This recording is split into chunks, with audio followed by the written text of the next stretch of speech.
Hello, hello, hello. Thank you for joining us today. This is Mental Health Action Day, raising awareness and promoting change through authentic mental health representation in media. Thank you for taking the time today to join us for this panel discussion. My name is Tatiana Lee. I am a Black woman with brown curly hair and a gray backdrop behind me. I'm wearing earrings and glasses, and I have on a black t-shirt that says, "Stop apologizing for existing," that was sent to me from the organization To Write Love on Her Arms. I am the Senior Associate of Entertainment Media here at RespectAbility, a nonprofit fighting stigma and advancing opportunities so that people with disabilities can fully participate in all aspects of community. As an individual with both visible and non-visible disabilities, including mental health, I've had the privilege of conducting trainings and consulting on the why and how to improve to be more inclusive and accessible. If you would like to view the ASL interpreter in a larger screen, we invite you to pin their video, which will spotlight the video throughout the entire panel. In addition, we have the live captioning done by a real live person. That is available in the Zoom app by clicking on the CC button, as well as via your web browser. We have posted the link in the chat box. This panel is live. We will be taking questions from you during the second half of the panel. Please add your questions in the Q&A box if you want to do so. If you are watching us on Facebook during the live airing, we'll be monitoring the questions there too. This panel is being recorded and will be available on RespectAbility's Facebook page and website after the event concludes. A higher resolution recording with open caption and ASL interpreter will be posted and sent to everyone who registered next week. If you want to stay connected to RespectAbility, we invite you to sign up for our weekly newsletter on disability inclusion and equity in the entertainment industry. Check out the link in the chat box. Today is the first ever Mental Health Action Day, and RespectAbility is proud to be a founding partner in the movement, spearheaded by MTV Entertainment Group, alongside nearly 200 other brands, nonprofits, influencers, and cultural leaders. RespectAbility's entertainment and media team also consulted on the disability inclusion section of the Mental Health Storytelling Guide. Please see the chat box for link to learn more. The goal of Mental Health Action Day is to provide tangible tools that will help us all take in action for ourselves, for our loved ones, and for our community as we strive for a better and more equitable mental health awareness and resources for all. Please take a look at the link in the chat box. Mental Health Action Day comes at a critical time. The COVID-19 pandemic has taken a disproportionate toll on the mental health and well-being of people of color, young people, and the LGBTQ+ communities. Studies have found 4 in 10 adults have reported symptoms of anxiety or depressive disorders, compared to 1 in 10 before the pandemic. 56% of young adults ages 18 to 24 have reported symptoms of anxiety and or depression during the pandemic. And 84% of Black people reported symptoms of anxiety or depressive disorders during the pandemic versus 42% of all adults and of 40% of white people.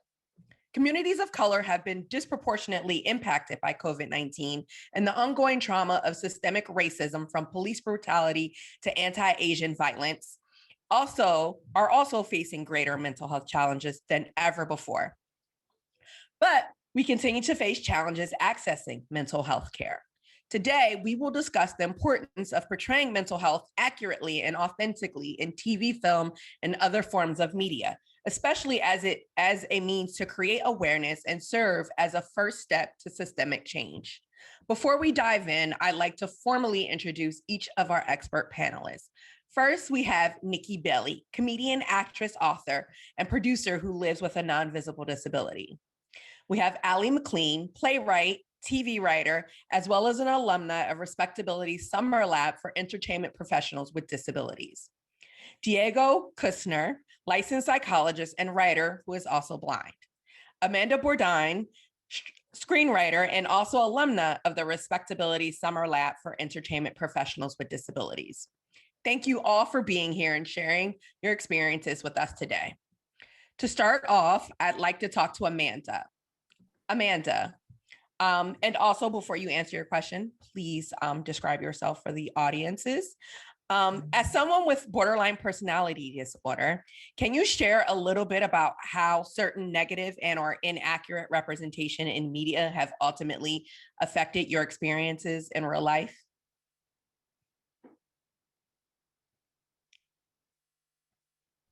There we go. Sorry. I am a white female with blue hair and blue glasses. I'm wearing a red dress. My backdrop is just a tan wall. I go by she, her pronouns. I'm living with borderline personality disorder. A lot of people aren't always aware of what it is, so they tend to look to media to try and piece it together when I tell them that I have it. And that isn't always the best thing to do, because there are a lot of things out there that don't paint the best picture. Even in the world of psychology, a lot of psychologists and psychiatrists don't want to deal with people with borderline personality disorder. So that even skews it in a more negative light. And from what little media representation and television and film, it's not anywhere close to accurate. They're just using it as like this weird plot point to kind of bend and move to what they think it is versus what it actually is. So it's oftentimes sensationalized in a very inaccurate manner. Awesome. Well, not awesome, but thank you for that response. So, what are some main takeaways that you hope people will get from listening to this panel today in terms of more accurate representation of borderline personality disorder? Hopefully that they'll understand it's really important to give it a voice and to portray it accurately.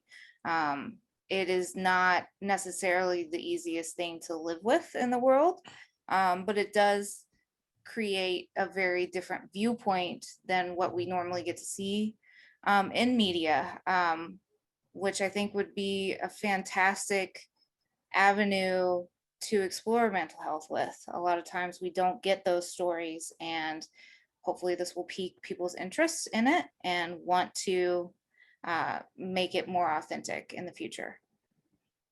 I love that. I love that. Yeah. Because to your point, they do it in this completely different way that's just all wrong. You're like, I wish you could just do it just right.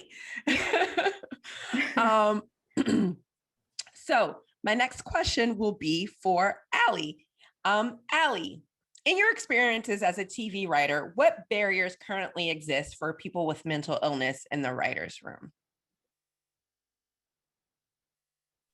I'm Allie. I have blonde hair and I'm wearing a blue dress, and my backdrop is a bookshelf, and my pronouns are she, her. As far as barrier, well, I'd first say that it's an invisible disability. So unless you disclose to your employers, they won't know what you are going through. And I don't think that many people do. Especially, well, in my experience, writing for comedy shows, you wouldn't necessarily want to do that because it's like throwing chum in the water around a bunch of sharks. At least in my experience in past years, before entertainment has sort of begun to portray depression in different ways, you would never show any weakness in the writer's room, or you just get destroyed. I remember working on a comedy show a few years ago, and I was going through a really hard time. You know, I had a cat die. I was going through this whole thing with a boyfriend. I was going through a medication change, which had me like head in the toilet sick, but I just kind of kept it all under wraps. I would go to the bathroom during breaks and cry, then wash my face and like practice smiling in the mirror, and then go back into the room. And my boss would be like, okay, Allie, we need like 20 dick jokes now. And I'd be like, great. And it was like, that's what made me crazy, like pretending to be fine. And I think that the added pressure of going through a mental illness and having a disability, but having to shine it on and pretend that everything's fine for fear of losing your job, is an added pressure. Because I don't think that many employers will make concessions for you just because you're sad. And I think that's what many of them think that it is. Oh, you're just in a bad mood, or you're sad, get over it, suck it up. I think that because there's not a lot of information about it still, that's what it's seen as. And so I think many people just kind of just push through it instead of disclosing and saying, like, this is a real thing, and you know, I need you to be either patient with me, or I need some time, or what have you. So that's a major barrier. I was actually on a Clubhouse session, or whatever you call them, for writers in mental illness, and I was talking about that issue, and it kind of lit up, and there's all these people that were like, whatever they do, let go or whatever. And there was a psychiatrist, I think, on, like, an expert, and he said, do you really think you're the only writer that's had depression before? Especially comedians, because they tend to be depressed or something. And I said, yeah, but, and all these writers jumped on and said, oh, it's the same thing for me. And then some showrunners even said, well, I feel that way too, but I'm the leader, so I can't show any signs of weakness or any signs of being sick or ill or not in control. So I can't disclose that I have this either. So, because I have to run a tight ship. So everybody's pretending to be strong or fine or what have you. So nobody feels that they can be vulnerable or be truthful.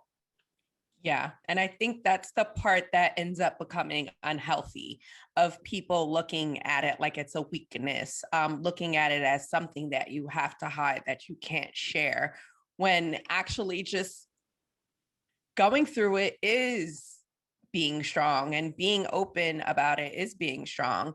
I don't know. I was like, let's talk to the experts. So I'll go to Diego. Diego, I wanted to ask you, as a mental health professional, what are some of the most important aspects you feel that media needs to get right in terms of accurate representation of people with mental illness? Well, I just to first say, go by he, him, and have brown facial hair and a short haircut, and I'm a white looking Latino, and have a white background. So,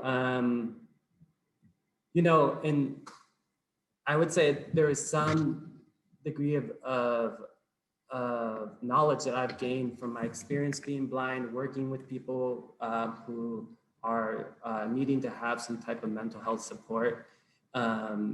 And just by my personal writing, reflecting, but in no way do I feel like anyone is an expert on these things. These are, I feel like, a group of people that are passionate and trying to create a better world here today. And so what I feel like are some of the things that I would love for the media to get right is, first and foremost, get away from what we get wrong, which is, I think that there are two big tropes that in affecting lots of folks who are struggling with mental health issues, and also people with disabilities. And that's either the trope that you see in the media of someone who's just got obstacle after obstacle after obstacle, and they're just drowning in it.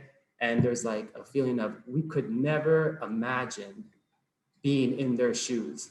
Basically, I would want to kill myself if I was ever blind, borderline personality, had an invisible disability, whatever it might be. And you see it in the way that they kind of struggle. Also, like, in a different way, Precious was a movie that kind of painted this in a way for the experience of Black folks. And then another one that you see is this idea, kind of like what Ali, if I got your name right, was just saying, that's so powerful, which is like, the way you make it is by like a toxic masculinity where we man up and we just work through it, don't show any weakness, and basically stomp down our mental illness because it's not real, or stomp down our disability because it's not real. And we fight, we make it through, and we become someone who appears to make it like normal people. And in that way, it's a desire to assimilate and a burden to assimilate. And so I think these two tropes are things that we need to absolutely try to move away from. And one of the reasons why is because it's so freaking real, the burdens and obstacles that we do go through, in a way that, honestly, Ali was just saying, there is a pressure to assimilate. And it's powerful. Like that movie of seeing that showrunner room is so important to see in media in the real way that it appears, not in this kind of reduced down way where it's like, looks like the right answer is to show no weakness. In one word, it shows how messed up it is that we impose this circle onto whatever shape you naturally are. And on the other side, we're here in part because of suicidal feelings and suicidal attempts that have happened. And I've suffered at times from suicidal feelings, and lots of people in their life have. Struggling with disability and struggling with mental illness is something that is so hard at times. And we shouldn't make light of that. We should have a kind of conversation with people who really struggle with that, so we can bring the nuanced narrative of that out, so that these things can be out there and people can reach onto them and actually use them who are struggling to be able to feel light at the end of the tunnel, because other people are struggling with it, and by seeing those, they feel less alone, and other positive effects that might come. Yes, no, that was so perfectly put. Thank you so much for that. So next, my question is for Nikki. Nikki, as a Black woman who also identifies as having a form of mental illness, how did the intersection of multiple identities help you to understand and accept yourself? Hi, I'm Nikki. My pronouns are she, her. Just about my appearance, I'm a Black woman with bright pink neon hair in an afro, and I'm sitting in front of a bookshelf and some knickknacks on my desk. In terms of how the intersections of my multiple identities helped me understand and accept myself, in 2003, I was in a major depression, was suicidal, and I was online looking for resources and talking about how the racism that I was experiencing was making my depression worse. And I set it on a message board, in just a general message board, and people told me, you know, depression has nothing to do with race. You shouldn't be talking about race with your depression. They're separate issues. And it led me to feel really isolated and really alone. And so I decided to find out if there were other Black women with mental health issues. So I started an online support group for Black women with depression in 2003. I'm proud to say that we are still going strong. I'm sad to say that we still are needed because there's just not enough resource for people of color in mental health wellness. But that group, starting that group, really helped me understand and accept myself because I got to talk to other Black women who were experiencing depression, experiencing anxiety, bipolar, schizophrenia. We had a wide range of people with different kinds of disorders. And one of the things that we discovered is that Black women experience mental health challenges a little differently than our white counterparts do. And so there are things that we need to do, ways that we need to take care of ourselves that that perhaps our white counterparts don't have to do. And just through that process of validating each other's experiences, talking about meds, talking about the taboo of being in therapy, which is still, you know, it's getting better, that stigma, but it's still there, that the stigma around being in therapy, being on medication. But having an opportunity to talk to women who look like me helped me accept that I have bipolar 2, that having bipolar 2 doesn't make me less than, it doesn't make me less capable, it doesn't make me less powerful. It's just a thing that I have to live with. It's a thing that I weave into the fabric of my life, just like you weave any other thing that you experience into the fabric of your life. I love that. I love that. Thank you so much. Yeah, just on the note of what you were saying, I was like, I've personally also experienced those things of, in the Black community, oh, we don't do therapy. We don't go tell other people our problems. And so it's like this idea of, being Black and going to therapy is so far-fetched. And it's like, no. And yes, my therapist is Black. And, even that was a struggle to even find actually a Black therapist. And then for me personally, with also having a visible disability, even having people saying, oh, no, you can't also deal with mental illness. You got enough going on the outside. And it's like, what does that mean? What does that mean? I can't have all these different things going on at once and they can't contribute to the other. And I think people just cannot wrap their mind around that. And that's why these conversations are so important. So thank you for sharing what you said. And as a follow-up really, really quick before I go on next, what are some changes that you would like to see in terms of how Black women with mental illness are portrayed on screen? Sure. Often we see mental health and mental illness only through the lens of like antisocial behavior, only through the lens of, there's a serial killer or a drug addict, or we only see homeless people as mentally ill. I would love it if we got to see some stories of like just regular stuff, just regular dealing with your mental health issues. I'm a person who has a day job. I work in an office, and I take medication and I go to therapy, and I have to figure out how to get all of those things into my week, and I'd love to see just the reality of treatment. What does treatment look like? And what are some of the ways that people meet the challenge of having a mental health illness or a mental illness? So I'd love to see more of the treatment. I'd love to see people overcoming the barriers, but overcoming the barriers not making you like a superhero. You're just a person doing your thing. And I'd like to see more realistic representation of what mental illness looks like for just everyday people. And there's enough TV shows, there's enough movies where we get to see everyday people where the people don't have superpowers. Just an episode of This Is Us could change the world if the way that they handled mental illness was a way that was relatable and showed people in the true light of what it means to deal with and live with a mental health challenge. I love that. Thank you. Thank you so much. So if you heard that, those are some suggestions. One of the things I want to see is more healthy, normal coping skills. Well, it's not normal, but it's normal to us, and that's okay too. I take my weekends for my self-care, and let's make self-care normal. And not feeling bad for it. So we're going to go back to Amanda. Amanda, I think one thing we can all agree on from this conversation we've already had is that there needs to be more nuance and complexity reflected in a way that mental health is shown in TV and film and other forms of media.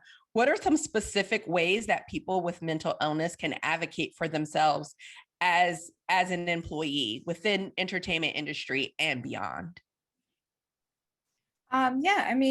Last year when I was a part of RespectAbility, we talked a lot about how change can happen and needs to happen from the top down. Like the people in power have responsibility to make it a more comfortable place for people to even begin to talk about it. Also having places like RespectAbility who make it their mission to go out and consult with people on, different disabilities that they're writing about, different mental illnesses that they're writing about, to make sure it's portrayed accurately instead of just hoping for the best. And I think a lot of like the old school mentality of a writer is just like, well, I'll research it and I'll write about it. And you can only learn so much in research, and everyone's experience can be so different that it's often important to seek not just one person's viewpoint, but multiple people's viewpoints on living with their mental illness. Thank you. Thank you so much. And on the flip side of that, you know, you touched on it a little bit, but how can people in hiring positions create more accessible hiring process for people with mental illness and other disabilities? I mean, you get into some weird stuff with HIPAA about like asking particulars about mental illnesses, but even just like saying we're looking for somebody to join this writer's room who has an intimate knowledge of mental illness or like this specific mental illness, being willing to say, this is what we're looking for, this is the perspective that we're coming from, and this is what we want to portray authentically, is going to not only cultivate trust in the writers, but ultimately the audience as well. Awesome. Thank you. So my next question is for Allie. Allie, when it comes to representation of mental health in media, would you say that there's a double standard in a way men with mental illness are portrayed versus the way women and or non-binary folks are portrayed with mental illness? And what are some ways that you think these representation could improve to be more accurate?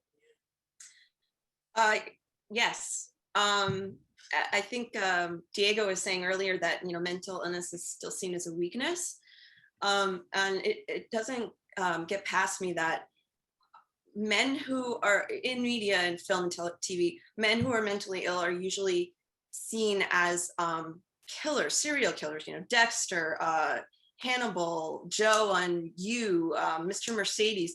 There's a component of violence behind it because they can't be seen as weak. So they're mentally ill, but they're strong, or they're, you know, they're killers. Whereas women are normally seen as, you know, a mess, or they can't get over a guy, you know, or, you know, they're the crazy ex-girlfriend. Because, you know, a woman who can't get over a relationship is crazy, but a man who can't get over a relationship is the leading man in a rom-com holding a boombox over his head. He's just persistent. So there's definitely a double standard. We don't really see a lot of men who are mentally ill portrayed in a softer way. I mean, one of the best portrayals is actually a cartoon horse. So, and that's fantasy, you know, and that's done extremely well. I think BoJack Horseman's a really good depiction, but, you know, again, that's in an alternate universe. And as Amanda was saying too, I mean, that's an example of a comedic writer's room where they really do need to say, we're looking for people who have this, you know, the depression or what have you, and you need to be open and about it. And that's a good space for it. You know, not many comedy rooms are going to ask for that or be looking for it. You know, dramas, maybe This Is Us or what, some other of those shows, you know, you would feel more comfortable talking about that type of stuff. But there's not many comedies that are doing that, you know, Crazy Ex-Girlfriend, maybe Enlightened back in the day, BoJack Horseman. But yeah, I think that there's definitely a double standard. I just didn't grow up with a lot of examples when I was really young. I mean, I think the first time I remember seeing a man with depression was probably Cameron in Ferris Bueller's Day Off. I remember I was like, I wanted to be Ferris. He was fun and exciting and smart. I wanted to look like Sloane, and she had cool clothes. She had that cool jacket, but I felt like he couldn't get out of bed. And that's how I felt. And that's one thing that you don't really see a lot on TV. The small things like having your meds changed and not feeling well, not being able to get out of bed or wanting to go party, you know, isolating, not being on time for things, you know, not being able to get it together, or keeping a job, or not being able to manage your money right.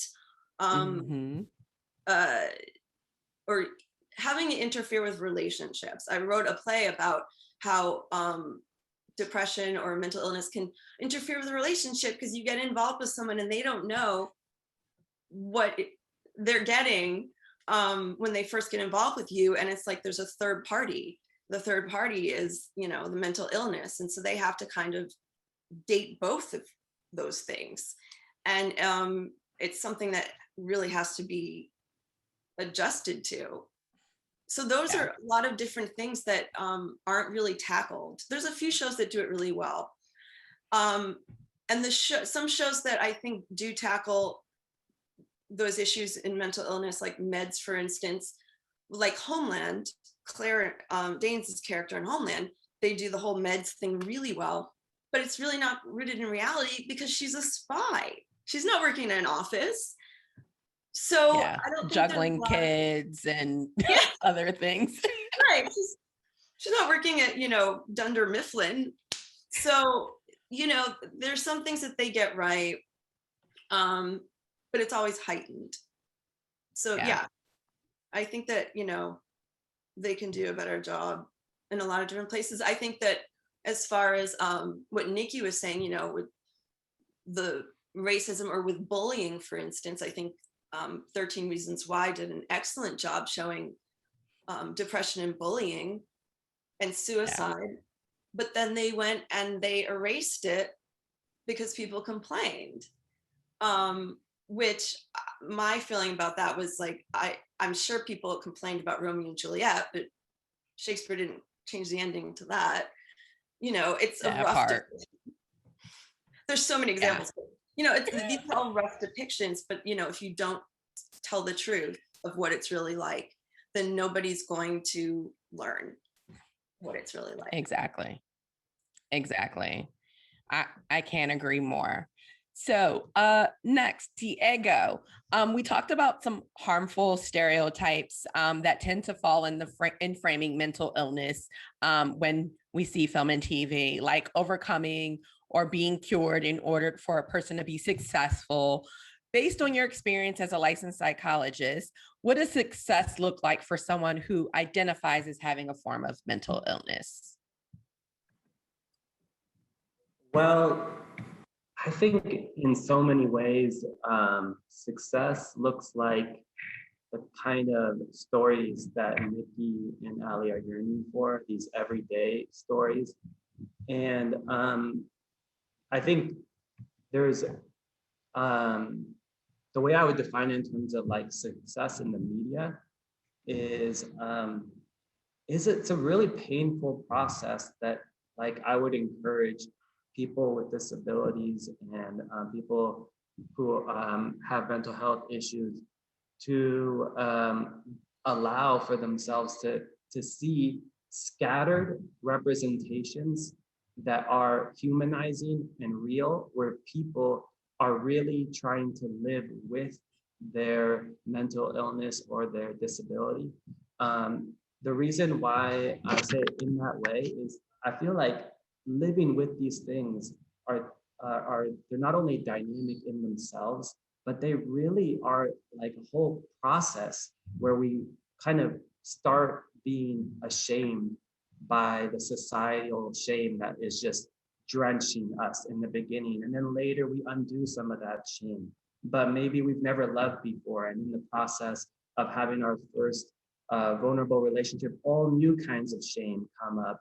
And so it's a really dynamic process where showing in a movie where you can only show a little bit of someone's life, oftentimes, it might be icky representations, or it might be kind of like, for lack of a better word, like cheery representations, but as long as it's real, where they're really trying to negotiate and navigate their disability to the best of their ability, and you can see that realness, I think it has so many chances to be what we're ultimately looking for. Hopefully over time, you'll see kind of people's progression, because we do need to undo so much of the shame that's thrown onto us over time. But, you know, in understanding, in respecting everyone's process, some people are going to be at the beginning of the process, and some people are going to be later on in the process. In terms of media representation, they're all good, as long as they're really having these depictions that people are truly trying to live with the disability or doing a really good job of showing how the person is struggling to live with it, and not just these tropes. Awesome. Thank you. So next, my question is for Nikki. Nikki, oftentimes characters with BIPOC identities in film and TV are depicted as having a form of mental illness are typically seen as societal failures. We talked a little bit about this. Homeless, in jail, on drugs, etc., and are far more likely to experience barriers in receiving the support and mental health resources that are needed. What are some ways that you feel representation can be improved to combat some of those additional layers of stigma surrounding mental illness that currently exists within the Black communities? I think one thing that we should think about is, mental wellness requires us to be social. It requires us to be in community with each other. And so I think that it would be really important to see more stories of people who are in community and dealing with their mental health challenges, and in communities where they're being supported, like in communities where going to therapy is encouraged and taking medication is encouraged. And so another thing is, we all know in reality that it is really difficult to find culturally competent therapists. It's difficult to find therapists of color. It's difficult specifically to find Black male therapists are really hard to find. And so I think I would love to see a TV show like In Treatment, with a Black male therapist or a Black female therapist. I would love to see a show like that have patients that are as diverse as we come, as people with mental illnesses are. And so I think to sort of raise the level of what we think, what we should settle for in terms of mental health representation. And I specifically think among Black folks, it would make a huge difference if someone like Tyler Perry was talking about depression in his films in a way that was really grounded in reality. And like Diego said, authentic, real stories, that are telling the truth about what the reality is. Exactly. I love that. And that show idea I actually would really like. I was like, I would watch that. If I was a Black male or female therapist and seeing the people that they work with, and I would love to be on a fly on a wall to hear some of those conversations and just really understand where people are coming from. Because I think oftentimes people say, oh yeah, I have, I deal with this, I have depression. And people are like, well, what do you have to be depressed about? And it's like, you have no idea. So that would be quite interesting. So I'm going to take this time to all of our viewers and participants. If you are watching and you have questions for our amazing panelists of experts with their lived experience, as well as being in the entertainment industry or anything, they just have a wealth of knowledge and experience.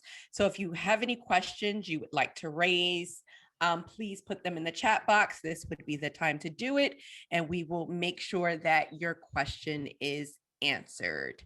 Thank you. And I love the chat box is going off. Awesome. Glad you guys are having great conversations. So while we wait for questions to come into the chat box, and I'm going to pose this question to all of you. And we talked about this a little bit, but I want to hear individually from each of you. So what are some things that you would like to see more of in mental health representation in media?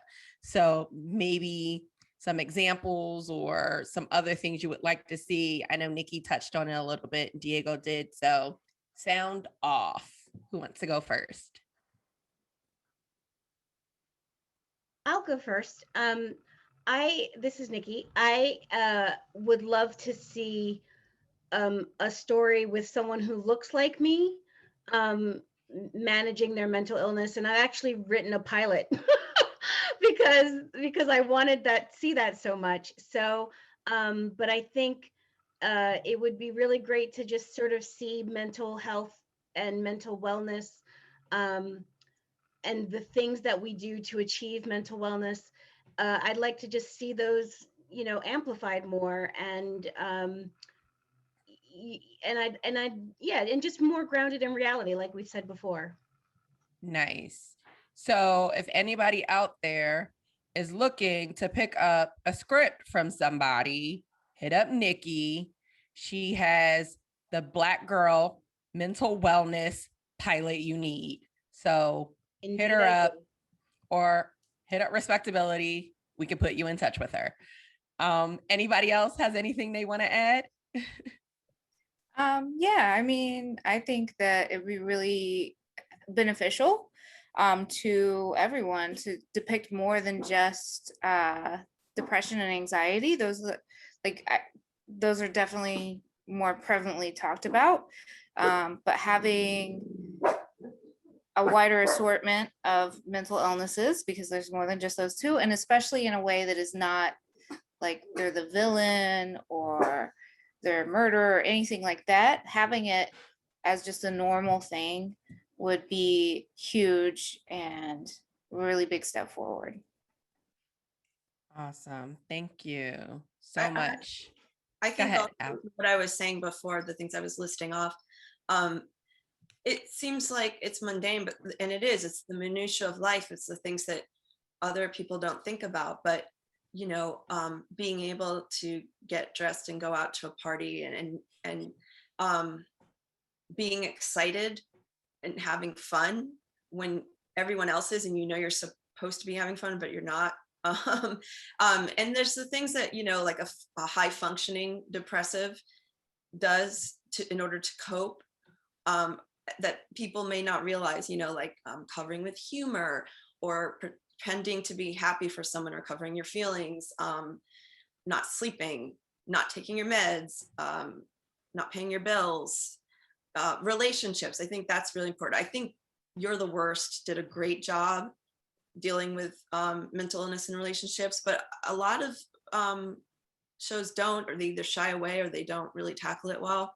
And it can blow a relationship apart, or it can really strengthen it and show that you're in the right one. And I think that shows can really deal with that better, or start dealing with it. But there's a lot of little things, because there's a lot of different variations of mental illnesses and the level in which you're dealing with it. So, and whether you are covering it up by dealing with it, or you're open about it. Yeah. Awesome. Thank you. Anyone else has anything they want to add? And then we have some questions in the chat box. I mean, I'm a sucker for all marginalized communities being represented. I mean, it's mostly what I watch, and so the more the better. But one thing I find, and I find it maybe happen a lot with like people with disabilities, but I actually think it happens with so many marginalized communities, which is there are moments that for the quote unquote normal arc of a story feels like just a little moment before the climax happens and the resolution of that climax, right? But for us, like at times it is like finding the party, or it's prepping for the party, or it's a little interaction in the party that is actually our climax, or at least a valuable enough climax to really spend a much more time on. And so for me, it's part of the reason why I sometimes would write about these little moments that would happen to me. But it's why I sometimes open up so much when I see those, because I know how big those little moments are. I know how like not little they are. And so I would love to kind of break away from that normal story arc and just hear some of those really micro moments are really big to us and do a lot for us when we see them. I love that. I love that. Actually, when you said that, I thought of an example of something I saw. Yeah. It was these series of short series, and this girl, it was called Quarter Life something. I can't remember, but I think FX ended up picking it up. But she Quarter showed these life little, crisis. yes, and they were like different moments of like climaxing of like her preparing to like go out and her preparing to like send this email and all these other things. And it's like those nuanced things, just like you said, that are like our climaxes, but other people, they just see them as just regular things to get to the climax. But I think people don't realize it makes for such much more interesting stories, Allie. That too. Awesome. So let's get to some of these questions because now they're piling up. So Ty says, was there a moment where you disclosed your mental illness and it affected your career in a positive way? Anyone? Go ahead, Allie. Go ahead, Allie. I think I wrote a very sort of autobiographical play about my depression, whereas I never told anybody and I hid it because I wanted to get jobs. And I finally wrote this play about my depression and how it affected my relationships and how I felt suicidal. And I was extremely scared to put it out there, but I did. And it actually won some awards, and we put it up, we did some readings of it, and I had so many people come up to me afterwards and say, this is how I feel, this is what I'm going through, I never felt like I could say anything. And it was so overwhelming that afterwards we did subsequent readings. We had to have somebody from D.D. Hirsch Mental Health Services come and do a talk back because I felt overwhelmed and couldn't answer all their questions. But it just made me realize that there's so many people sitting around in silence with going through the same things that I am. So I was happy that I didn't feel so alone, but also sad that so many other people were going through it. So it was such a wonderful feeling knowing that I could connect with people this way. And I was so glad I did it because I felt like I could also be of service through a creative outlet. And I was so glad that I kind of finally took the plunge, as it were, and disclosed. Because I'd been carrying that around with me for years and didn't tell anyone because I was ashamed and I was embarrassed and I thought it was a weakness and something was wrong with me. And it turns out everybody feels that way. So that was a really positive thing. I love that. Thank you so much, Allie. Yeah, I love when our art can help others. And isn't that what truly art is supposed to be about? So, Nikki, you had something you wanted to add. Yeah, mine is not as amazing as that. Mine is just a really mundane thing, like a really mundane thing. I was in a severe depression. It's all worth it. Yeah, it's worth it. And that's why I'm talking about it. I was in a severe depression and I was having a hard time getting to work on time or at all. And I finally decided to disclose to my bosses that I have bipolar 2. And not only did they make reasonable accommodations, they made accommodations that allowed me to advance my career because I was not working the hours that the original hours, the 8 to 4, or the 8 to, I was working later in the day. It allowed my brain to work better. It allowed my talent to shine through more. And I ended up getting promoted because I decided to disclose and they took it seriously and made accommodations that allowed me to flourish. And like, that's the ideal scenario when you disclose your mental health illness, your mental health challenge to other people. Like, that's the ideal scenario. I've had the exact opposite happen where I disclosed to a boss who then used that on my evaluation for the year to give me a lower grade, and I didn't get a raise, I didn't get a promotion. And so I've had the negative happen, but having the positive happen made me feel empowered to disclose more often and more regularly to employers and also to coworkers, because it made such a huge difference. And so I found that asking around the issue before I disclose is a really great way to being able to do it. Asking what would happen if someone had, this happen, or what would happen if this came up. And, once I could measure responses based on those questions and find out if it was safe for me to disclose. And generally speaking, I've had really good experiences. I've had one really bad one, but most people, most employers have been really great. You Yeah, should be able to asking for a always friend, have like good. Ali said in the chat, asking for a friend. See, that's why we got to shift the culture. I was like, every situation should be a positive situation of when you have the opportunity to disclose. Like, that is just ridiculous for someone to hold that against you. I was like, I'm trying to keep it PG, but like, I was like, that is. It was This really is why we got to do the work. Go ahead, yeah, Allie. it's so great too. This is a question I don't have the answer to, but when it comes to discrimination, certain employers can be in trouble for that. Would that even be considered discrimination? Because it's a mental illness is a disability. So are they discriminating against you? Yep.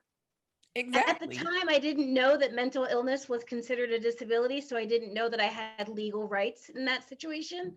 But I think if I were going through the same thing now, I know I would go to HR and report that. Yeah, good point. Diego, you look like you had something to add. Did you have Oh something? no, I was just feeling okay. what she was saying. I was Oh, like, okay. Cool. I just wanted to make sure. When it comes, so next is from Juliet. Hey, Juliet. When it comes to authenticity in media, aside from consulting, do you feel it is important for the actor portraying the character to have mental illness as well? So what are your all thoughts? As an actor,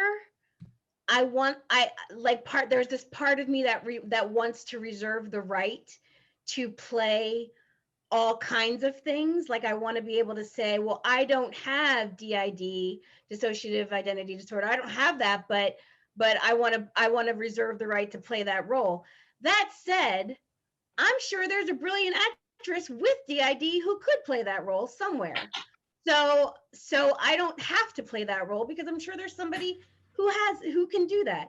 So I don't know. I'm actually just all of that to say I have mixed feelings about it. On the one hand, I think it's really important for authentic representation to be there in film and television, and for us to see, if the character is meant to be Asian, it should be played by an Asian person. I think that's really important. On the other hand, as an actor, I want to play all the parts. I want to get to play everybody. I want to play Hamlet. I want to play Juliet. I want to play all of the parts. So I have mixed feelings about that. But to your point, I was like, let's get to the point of the fact that when other actors don't get the opportunity to play those positions, because I completely understand what you're saying, but even myself as a actor with a visible disability, it's like, you see these actors play wheelchair users where I don't even get a chance to be in the room to audition. So think about it in terms of that. So I love your point of what you said of, yes, if a person that has that mental illness can do the job, why not? But if it doesn't, then yes, consider, but at least consider people with that mental illness or disability first. Absolutely. And prioritize that first. I agree. I feel the same as an actor as well. I feel the same as Nikki. Like, yeah, I want to play Hamlet. Who doesn't? But yeah, I also want to play. I'm old enough. I'm not I old also want enough. to play Rihanna one day too. Well, sure. Who doesn't? I want to be her. But the thing is like it's acting. It's like I play people and I'm in love with the person on stage, but I'm not. I've played alcoholics. I'm not an alcoholic. It's a juicy thing to play. And if you're a good actor, you research it and you're able to, get into the skin of the part. So that's one of the joys of acting, is being able to really find something that isn't part of your world and master it and become it. That being said, I completely understand that, someone who has that disorder would want to be the first in the queue to be able to play it. But then it gets into a situation where it's like, well, are alcoholics only going to play alcoholics? It's like, where does that start to go to? Yeah, I mean, my only thought on that is just that I think the directors and the casting folks have a burden to kind of hold a flexibility and a creativity with the story. And some just might not have a flexibility, but I think more than more scripts than what we think actually have more room than we imagine. And when we bring people in, it changes the script, and that's okay. And so if someone comes in, let's say a wheelchair user, and the person who's writing the script just didn't imagine that, that would take some adjustment. But that doesn't actually need to mean, oh no, we didn't imagine someone with a wheelchair, we can't have you participate. Only someone with maybe who uses a wheelchair. It's like, no, maybe you can just chill, relax, and think, could it all still work, or maybe shift in some ways and still be as good or better of a movie working with these different identities that come in to audition for these roles. Yeah, I like that. I like that. I think that is a good point. So we have a few more minutes and have some more questions. Someone says, any suggestions on how to present mental health situations and topics in animation more geared towards kids and teens? Anybody, any suggestions? Nikki, you look like you had something. Yeah, I think animation is such a rich, there's so much rich opportunities involved in how you could portray mental illness and mental health in animation, because you could have, just like they did in an Inside Out. Was that the movie, the Pixar movie, where you could have characters that embody certain, psychiatric challenges, and they could be, you can have a giraffe that has depression and a panda that has BPD or whatever, and I think it would be a way to make it more accessible. Just like Ali was saying with BoJack Horseman, like it's an alternate reality, but it also makes it really accessible for us to be able to watch this character go through what he's going through, even though he's a horse. So I think it could work for kids too. Awesome. I like that. I like that. One thing that I really like too is just showing kids dealing with great coping skills. I have ADHD, and sometimes I just have a little fidgety thing or different things like that, and just show a kid just being them. So my little fidget toy. So we have a couple more minutes and we have another question, but I thought this would be a great question to end it off. Each of you, I'm going to ask, what are some of the ways each of you practice self-care? I try to take a walk every day with my dogs, and I journal, and I meditate. And those are really helpful. I love those. For me, I have an expression, ABC, always be crafting. I craft and crochet and latch hook and embroider, and I just can get lost in that for hours, and it's so relaxing. So I do that, and I also meditate, I pray, go for walks, things like that. Sometimes the best self-care is to just do nothing. And sometimes I just do nothing. I just stare at a wall. And that's some good self-loving right there. Wall staring. If you don't do it, get on that. It's good for you. Yes. I love that. Ali or Diego, what do you do for self-care? Well, I make sure that I exercise. I love getting on my spin bike and using my Peloton app. It combines getting out my anxiety and listening to music, usually 80s music. I make sure that I eat, because I forget to eat during the day when I'm busy. So I definitely make sure that I'm eating properly. I watch baseball, or if it's not on, then football, because it has nothing to do with anything that I do for a living. So, sometimes watching TV or movies is hard for me because I start analyzing it, or I'm like, I would have made a different choice or whatever. So it's just completely not in my world. So it's kind of like gets my mind off things. What else? One thing I've learned is every day make your bed so you don't get back in it. Mm. which is actually comes in handy because, you know, I'll wake up, I'll get up and I'm like, I just want to go back in. It's my friend, my bed. So making it just is like, neat, won't see you till later. Yeah, and then just trying to be social every day and not get in the isolation mode, especially during the pandemic, which was very difficult. Yeah, definitely. Well, thank you all so much for joining us. I really enjoyed this conversation.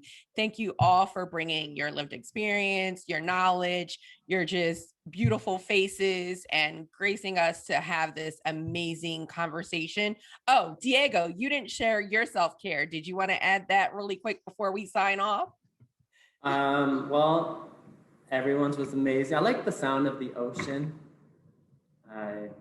I think that eating way too much food, it can feel very self-caring, at least in that moment. And afterwards, a lot of other things Yes. happen, but binge eating and ocean sounds.